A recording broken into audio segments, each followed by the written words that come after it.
light within my heart, light within my thoughts, light within my words. May one and all and everything, blessed and loved, ever be. Welcome. I am Sister Who. There seem to be a lot of terms thrown around loosely these days, and these days, when I guess in any age. It concerns me, being a person who's oriented to details, how little people think about what they're saying. And yet, at the same time as I say that, sometimes I think too much about what I'm saying, and yet I don't know that it's too much, so much as I mean things that people don't always catch. And trying to take everything in a whole context, because I'm putting 500 pieces together and somebody else is looking for the generalized meaning and missing all kinds of parts of what I said. The term that has come to mind at the moment is this term that people often use, and that is so vague it doesn't really mean anything, of feeling good. What does it mean to be feeling good? And what constitutes good, and what constitutes right and wrong? And it depends entirely on one's perspective, I suppose. But there's also a recognition of whether or not it includes some sort of destructiveness. When I was in my undergraduate education, at one point, just on my own volition, I guess, I chose, I had just been exposed to the writing by, is it called the Apology? It was by Socrates, the Greek philosopher, written thousands of years ago, where he challenges one of his colleagues with the definition, I think in his case it was the definition of piety. What makes piety piety? What makes it what it is?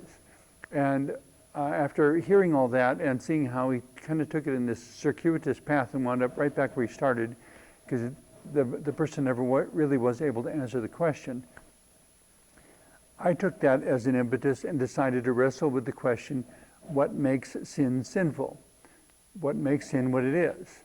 And one person tried telling me it has something to do with the measurement on an archery range between where the arrow hits and the center of the target, which is what you were presumably aiming for. That distance is called sin, how far off the mark you are.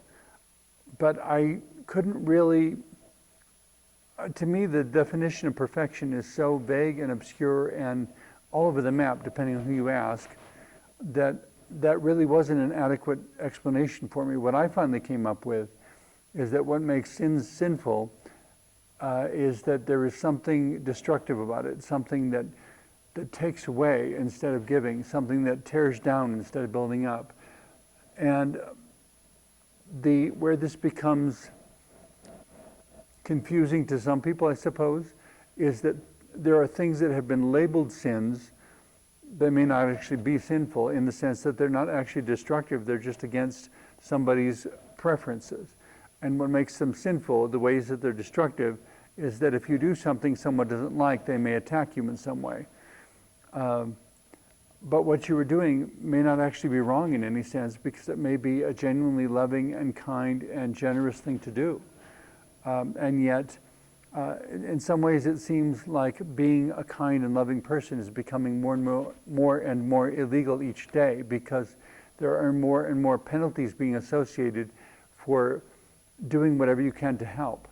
Of course, if it were a medical situation, if you don't have the training to address the situation, it becomes this question of, do you try to do what you can even with your limited abilities? Or do you focus instead on getting this person to someone who has the abilities? And if you cannot get them to someone who has abilities, well, as a minister, I would say, do I administer last rites? Do I prepare them for dying? But I guess it's being honest about one's limitations, but also knowing what we mean when we say the words. If I say I'm feeling good, what does that really mean? Is it just that I'm good, but everyone around me isn't necessarily? Is it that that what I want is now within my grasp? Is it that all my needs are met? I think actually the definition of emotions that I appreciated the most was one I found within the book by Elaine de Beauport called Three Faces of Mind, where she talks about 10 different ways that the body stores intelligence, only a few of which are actually in the brain. There are forms of intelligence that a human body can store that are everywhere else in the body. But in addressing, toward the beginning, the basic point of emotions, the definition that the author provided was that emotions are the mind's response to the ability or inability to meet its needs. So that when the mind has all of its needs met, the mind will convey to the body a feeling of being happy or joyful or content or some positive emotion. And if the mind recognizes a need which is not met, which may be emotionally painful, loneliness or sadness or loss or tragedy or anger at what did not go the way you wanted it to, or some injustice that was done that should have been prevented and you didn't have the ability to prevent it, or someone who is dying of a terminal illness and there's nothing you can do to stop it. And it is totally normal in those situations, if you'll forgive me for using that word, it's totally understandable in those situations to feel anger at a situation, a problem that can't be stopped, a problem that can't be solved. And yet, I don't know if there's anything the anger can necessarily do that will help resolve the problem. It may give you the energy to try a little harder or to do something you didn't think you could do, or to take the initiative and do something that under any other circumstances you never would do. But according to the mind's ability or inability to satisfy its own needs is where it begins to feel emotions. And so that's where our emotions can tell us something about what's going on. And when we feel good, to try to broaden that out into a relational kind of individuality rather than a narcissistic individuality. It's not a selfish kind of, everything's fine for me, I don't care about anybody else. It's rather, I feel good because everyone feels good. The African word Ubuntu that I'm often referencing. I am because we are, and we are because I am. I am good because everyone in my tribe is good, because we are good. We are good because everyone in our tribe has their needs met and is all good. And then we can truly celebrate being able to reach this place. Most of the time, life throws curveballs and problems and challenges in our path that keep us from being that good without communal support, or even just being that good in ourselves, period.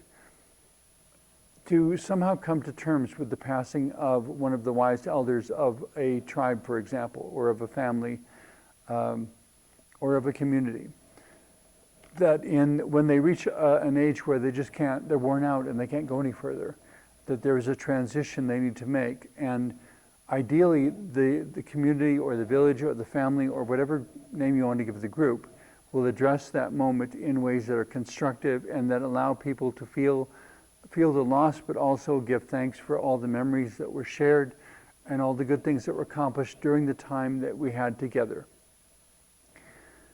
And so, is it that we feel good about them dying? No, but we feel good that the finite amount of time we had was wisely spent. Is it that we feel good that, I recall seeing a witticism that was intended to be comedic in a newspaper once, that the statement was basically that old age is when what doesn't hurt doesn't work. And so in a sense, trying to give thanks for the pain, because if it hurts, then you're still feeling something. If you're not feeling anything, there could be something even more seriously wrong, or something even more serious to be concerned about. So in that sense, there will be moments when pain may remind you that you're still alive. And in that perspective, in that understanding, you may be able to find a sense of saying, no, I am good. But not everyone will be able to say that, because for some other people, they may be blinded by the pain. And there is a sense in which pain really is blinding. The more you hurt, the more difficult it is to see anything other than the pain. It becomes this huge screen in front of you. And the more it hurts, the bigger it gets, until it's very difficult to see anyone around on the other side of the screen.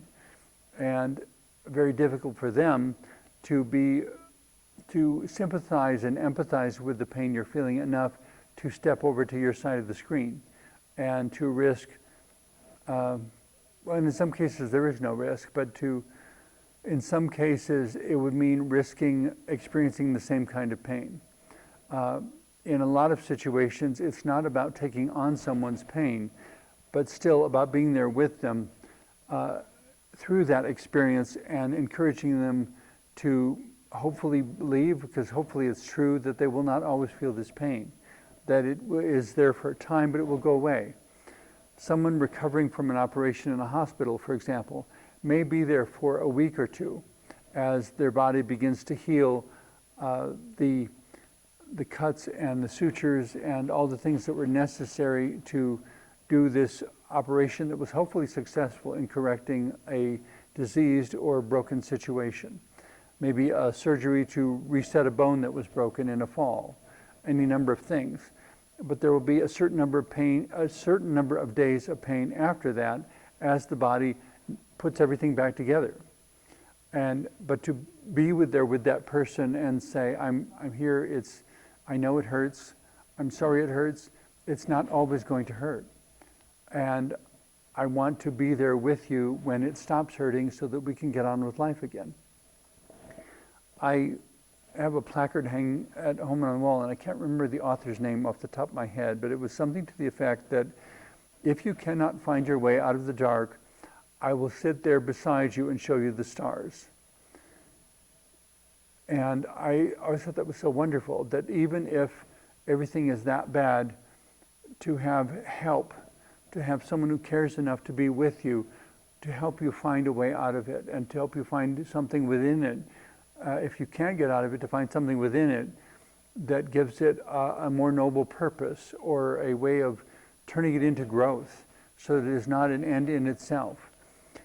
I have a growing number of friends, it seems, because it's becoming more and more of a openly discussed problem. People who live with chronic pain, certain conditions that medical science does not currently have the tools or the understanding to solve. And so they try to administer painkillers, but the problem with painkillers, of course, is that on one hand they have to be carefully regulated, because there are people whose lives are so emotionally and psychologically painful that they use drugs in illegal and inappropriate ways to try to dull their awareness of all the painful circumstances of their lives, instead of finding ways to address those circumstances proactively. And so we don't want drugs to be used wrongly, but we do want drugs to be used correctly by the people who actually need them. But the sadness, or the burden of humanity, I suppose, is that we have so many members. A huge number, but very small in relation to the larger population. It may be less than 1%, it may be maybe 5%, I'm not sure exactly what the percentage is. And of course there are so many different versions of it, from so many different diseases. But this group of people, that if you put them all in one room, I don't know if you could put them all in one room actually, because there is a growing number of people who are living with chronic pain. It just never goes away. Fibromyalgia and RSD and so many different neurological conditions that leave a person living in pain more or less constantly for the rest of their lives. And how can the village of humanity, the friends and loved ones around them, be with them and be supportive of them in that moment, knowing that there's nothing we can do to make it stop, but trying to help them find a meaning and purpose in life that at least makes the struggle worthwhile. I've often asked in my prayers that it's not that I want life to be easy, I just want it to mean something. If, if the struggles I'm going through are meaningless, they become much harder to tolerate and to deal with. But if there is something good that I can pull out of even that horrible situation, then somehow the fact that that's what I had to tolerate in order to make that happen doesn't seem quite so impossible to tolerate. One of the creative works I created or invented, put together, I guess, because it took hundreds and hundreds of hours of work with graphic design and with photography and with arranging sets and then doing all the editing to pull it all together, and then the enormous amount of time it took to get it published. It was when I created the Tarot of Sister Who. The quirk of that doesn't make it difficult for me to look back on it, but it challenges me that to create this deck of cards of basically symbolic images that can be used to help people meditate on different topics and see different relationships and find personal and spiritual growth within it. The challenge to me as the creator of that deck is, when I look at these, is recognizing the context within which these 78 different photographs were created. That it was not easy. It was an oppressive time. It was a difficult place. And in some cases, it involved people who later betrayed my trust and are no longer my friends. And to understand that it is this dark context around the creation of this metaphysical tool called the Tarot of Sister Who.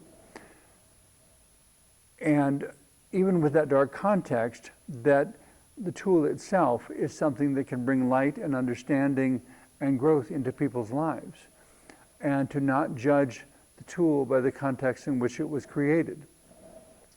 In a similar sort of way, bringing it to the human level, it's this challenge of not judging the person by the context from which they arise. If they are a poor person, or a person of a particular ethnicity, or a particular religion, whatever the description, to recognize that in spite of all that, each person, including each one of us, has the ability to make certain choices so that we don't have to be only the product of our environments, only that which was only the context in which we were born, only what people have done to us. There have been some horrible injustices that have been done to me throughout the years of my life. I don't have to be no more than the product of those injustices. I can make decisions and move in positive directions and choose to love in ways that I was not loved, and choose to give in ways that no one was willing to give to me, and choose to be present with those who are going through difficulty and loss and pain in ways that no one was willing to be present for me when I went through those things. It is perhaps the opposite of the old adage of an eye for an eye and a tooth for a tooth, which of course Gandhi's answer to that was an eye for an eye as a rule of life and relationships. He said an eye for an eye makes everyone blind, leaves the whole world blind. And so my answer to it is not to reflect back in kind, but to reflect back what I would have liked to have received, to reflect back what should have been there, in my opinion. What should have been there if anything good was to come of that moment. So when I'm feeling good, it means others are feeling good. It means my needs are being met. And if there's anyone's need who is not being met, I can use the strength of having my needs met, that I then have the strength and the energy and the ability to step into their situation and say, I'm here to help. In whatever ways you would like me to, I'm here to help. I'm not here to impose my life on yours. I'm here to help you find the answers you need to live your life in the way that you choose. Thank you very much for watching. I hope some of the things I've said in the last half hour have been helpful to you.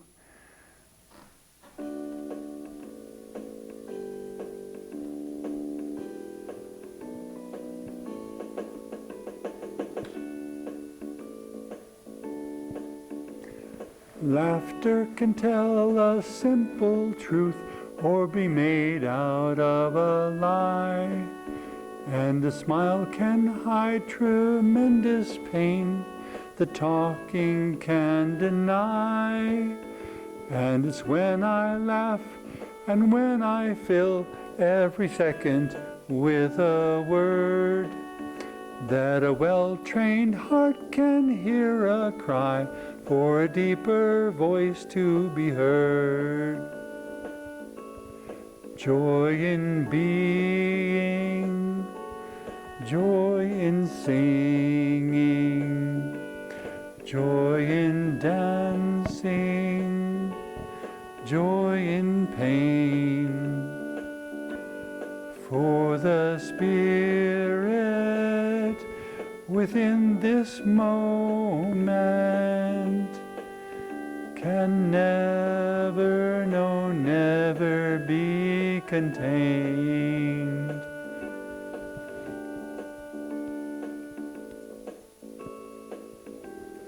Happiness is a dancing breeze, a fluttering butterfly. But when summer's gone and autumn too, it's just a memory of days gone by. But go on, dig a little deeper now within the struggles of each day. And you will find that there's more to you than what other people say. Joy in being, joy in singing, joy in dancing, joy in pain. For the Spirit within this moment can never, no, never be contained.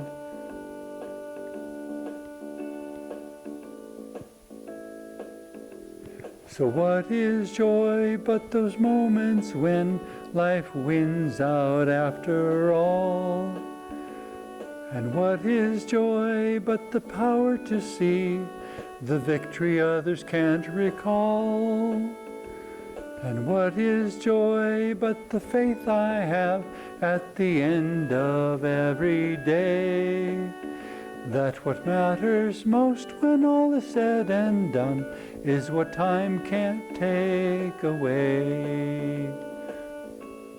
Joy in being, joy in singing, joy in dancing, joy in pain.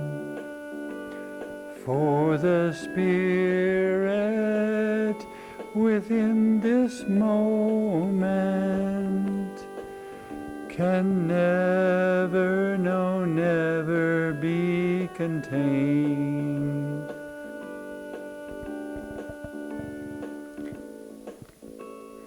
For the Spirit within this moment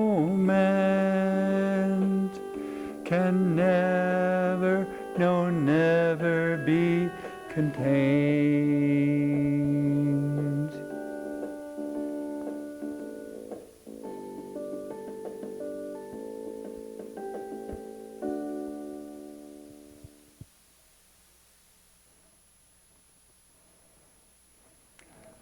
And now may you be blessed with love and peace in the pursuit of your own dreams and in all your dealings with the diversity of humanity around you. Amen.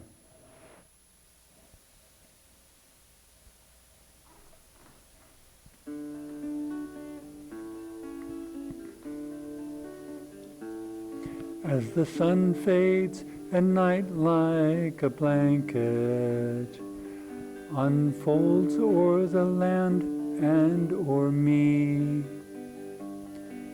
I climb into bed, too many thoughts in my head, and close my eyes in order to see In my dreams you ever are with me, and we talk of the struggles that be. I rest in your embrace and look up toward your face, and a whispered prayer send up to thee. Bless us with hope for tomorrow. Please bless us with love for today. In peace may we recall our yesterdays all, and know truth all along